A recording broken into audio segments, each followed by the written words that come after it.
کہ میرے مالک نے اس امت پر یہ فیضان فرمایا کہ اس کا قرآن بھی محفوظ ہے اور نبی پاک صلی اللہ علیہ وسلم کا فرمان بھی محفوظ ہے، آپ کی اداؤں کے ساتھ محفوظ ہے۔ میں ایک آپ کو مثال دیتا ہوں، اگر ہمارے نبی پاک صلی اللہ تعالی علیہ وسلم کے چلنے کا انداز کیا تھا، اگر ہمیں یہ معلوم نہ ہوتا تو کیا فرق تھا؟ کوئی جنت جہنم کا مسئلہ تو نہیں ہے نا، لیکن میں قربان جاؤں ان صحابہ پر اور ان کے شاگردوں پر، ان کے اگلے شاگردوں پر، یہاں تک کہ جنہوں نے میرے نبی کی چال بھی ہم تک پہنچائی۔ میں آپ کو ترجمہ بتا دیتا، یمشی تکفیا ویقارب الخطا، آپ تھوڑا کندھے جھکا کے چلتے تھے اور پاؤں چھوٹے رکھتے تھے، کھلا پاؤں نہیں، ایسے نہیں، قریب، پاؤں چھوٹا، کندھے جھکے ہوئے، گردن آگے تھوڑی، اور چال میں تیزی، اتنی تیزی تھی کہ صحابہ کو ساتھ دوڑنا پڑتا تھا۔ آپ عام، چونکہ آپ کے نیچے زمین سکڑتی تھی، زمین سکڑتی تھی، تو آپ ایسے چلتے تھے اور وہ پیچھے بھاگتے تھے۔ آپ کے دیکھنے کا ہمیں انداز معلوم نہ ہو تو کیا فرق ہے؟ لیکن میں قربان جاؤں جو کہہ رہے ہیں جل نظرہ الملاحظ، اب یوں دیکھتے تھے، یوں ایسے نہیں دیکھتے تھے حیا کی وجہ سے، بلکہ یوں دیکھتے۔ کبھی کبھی ایسے ہوتا تو پھر ایسی تجلیات اور آنکھوں سے نور نکلتا کہ سارے صحابہ یوں ہو جاتے۔ صرف دو آدمی آپ کو دیکھ سکتے تھے، صرف دو، ایک ابو بکر اور ایک عمر، بس۔ یضحکان الیہ ویضحک الیہما، دونوں آپ کو دیکھ کے مسکراتے اور اپن کو دیکھ کے مسکراتے، باقی کوئی آپ کو آنکھوں میں آنکھیں ڈال کے دیکھ نہیں سکتا تھا، جنہیں آپ کی نظر شرم و حیا ایسے تھی، ایسے۔ کوئی آپ کو ادھر سے بلاتا، مفتی حامد صاحب مجھے کہیں مولوی صاحب تو میں اتنا ہی کروں گا، اس تو میرے کول بھی نہیں ہمت۔ مولانا ارشاد صاحب کہیں جناب مولانا صاحب، اتنی میری طاقت ہے۔ لیکن جب میرے نبی کو دائیں سے کوئی بلاتا تھا یا رسول اللہ، تو اب یوں نہیں کرتے، اب یوں کرتے تھے، پورا مڑتے تھے اس کی طرف، پورا سینہ سے سینہ ملاتے تھے۔ ادھر سے کسی نے کہا یا رسول اللہ، تو اب یوں نہیں کرتے، اب یوں کرتے تھے پورا۔ میں قربان جاؤں، اس موبائل نے کتنی بد اخلاقی پھیلائی ہے کہ ایک آدمی بات کر رہا، وہ موبائل دیکھ رہا۔ اور خاص طور پر والدین سے کہہ رہا ہوں، اب چھوٹا بچہ آئے اور اسے تم نے توجہ نہ دی، یہ گھروں میں 99.9% بلکہ 100% ہو رہا ہے، فون پہ لگے ہوئے، چھوٹا معصوم بچہ ماں سے بات کر، وہ فون پہ لگی ہوئی، ہاں ہاں بول کیا نا، سن دی پئیاں، سن دی پئیاں، بھوک نہیں۔ آپ نے ذبح کر دیا۔ عربی کا لفظ ہے توجہ فرمائیں، یہ لفظ عربی کا توجہ، توجہ فرمائیں کا مطلب ہے، یہ توجہ کی تا ہٹاؤ تو نیچے سے وجہ نکلتا ہے، وجہ چہرے کو کہتے ہیں۔ توجہ فرمائیں کا مطلب ہے بوتھا شریف میرے حال کر، میری طرف چہرہ کر کے بات کر۔ میرے نبی جب کسی سے بات کرتے تھے، سینہ بھی اس کو دیتے تھے، چہرہ بھی اس کو دیتے تھے۔ جب آپ غمگین ہوتے تھے کیا کرتے تھے؟ اب داڑھی پکڑ کے یوں بیٹھ جاتے تھے، یہاں ٹیک، اس کو نیچے، اور یوں پکڑو۔ تھوڑی دیر کے بعد سر پہ ہاتھ پھیرتے اور پھر یوں فرماتے۔ یہ میرے نبی کے غم کی نشانی تھی کہ آپ کسی دکھ میں ہیں، کسی غم میں ہیں۔ سبحان اللہ۔ جب آپ کسی کو بلاتے تھے تو ایسے نہیں کرتے تھے، ایسے کرتے تھے، پورے ہاتھ کے اشارے سے، ایسے انگلی اٹھانا عیب ہے، یوں کرتے تھے ایسے۔ جب آپ محفل میں بیٹھتے تھے تو چوکڑی مار کے بیٹھتے تھے، اتحیات صرف نماز میں آپ کی ہے، باقی آپ چوکڑی مار کے بیٹھتے تھے، اور پوری محفل میں ٹانگ نہیں پھیلاتے تھے، چاہے کتنی لمبی مجلس ہو جائے ٹانگ نہیں پھیلاتے تھے کبھی بھی۔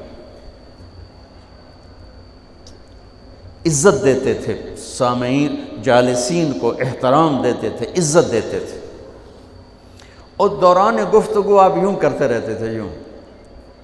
یہ آپ کی بے ساختہ حرکت تھی، یہ ہتھیلی، یہ انگوٹھا، یہ ہر آدمی میں نا کوئی اس کی جسم کی غیر ارادی حرکت ہوتی. جیسے میں اپنے انگوٹھے کو یوں کرتا رہتا ہوں، یہ میری بچپن کی عادت ہے، مجھے پتہ بھی نہیں ہوتا میں انگوٹھا ایسے کر رہا ہوتا ہوں. تو میرے نبی کی بغیر ارادے کے ہاتھوں کی حرکت تھی. آپ دوران گفتگو یوں فرمایا کرتے، یا آپ کو اوپر کر کے دکھا رہا ہوں، ورنہ آپ یہاں ہاتھ ہوتے تھے اور آپ یوں فرماتے رہے. واہ کیا صحابہ تھے جو ہر شے ہم تک پہنچا. سبحان اللہ. جب آپ غصے میں ہوتے تھے تو ہماری طرح کوئی وہ اظہار تو ہوتا نہیں تھا، پھٹ پڑے وہ بھی نہیں ہے، ڈانٹ ڈپٹ وہ بھی نہیں ہے. اس کو برداشت کیا ہے، اس کا رد عمل آیا ہے چہرے پر. کیا یہاں ایک رگ تھی جو غصے میں ابھر آتی تھی، وہ ایسے ایسے ایسے ایسے ایسے کرتے. بینہما عرق یدرہ الغضب، ٹک ٹک ٹک ٹک.